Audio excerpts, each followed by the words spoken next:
Das ist der Gewinner des Wahlabends, 22% für die Grünen, Verdopplung gegenüber der letzten Europawahl. Séisme le soir des élections européennes.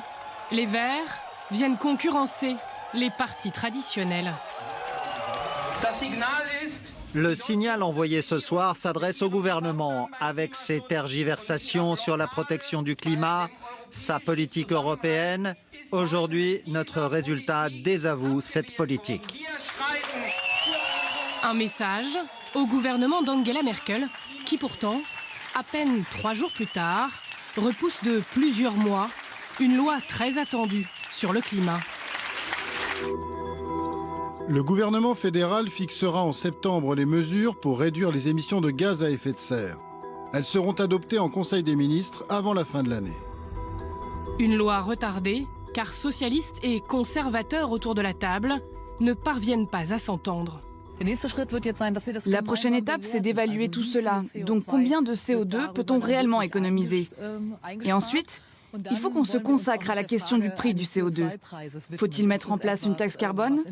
C'est toute la question de nos futures rencontres. Une éventuelle taxe carbone dans plusieurs mois. Mais d'ici là, ces élus auront de la lecture, des milliers de lettres écrites par de jeunes militants du climat. On a adressé les cartes postales à différents responsables politiques, à des ministres, à Angela Merkel.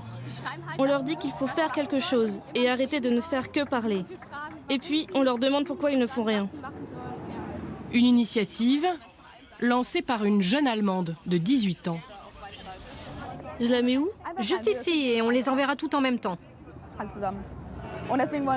On veut contacter directement les responsables politiques pour mettre la pression.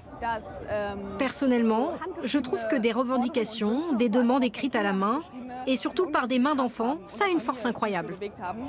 Comme tous les vendredis, dans le centre de Berlin, la grève pour le climat rassemble de très jeunes Allemands.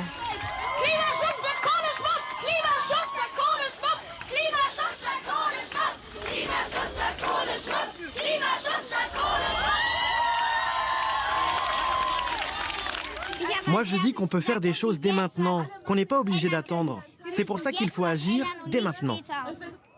Sur les pancartes des jeunes et moins jeunes manifestants, des messages pour réduire la circulation automobile, les trajets en avion et surtout arrêter d'exploiter le charbon. C'est tout simplement une énergie polluante, donc il faut qu'elle disparaisse. Et en plus, on a toutes les possibilités, toutes les technologies pour développer des énergies renouvelables, dans lesquelles on pourrait créer 80 000 emplois. Pour l'instant, le gouvernement allemand s'est engagé à sortir du charbon en 2038. Mais il reste encore la question sensible de l'automobile, l'un des secteurs les plus polluants du pays.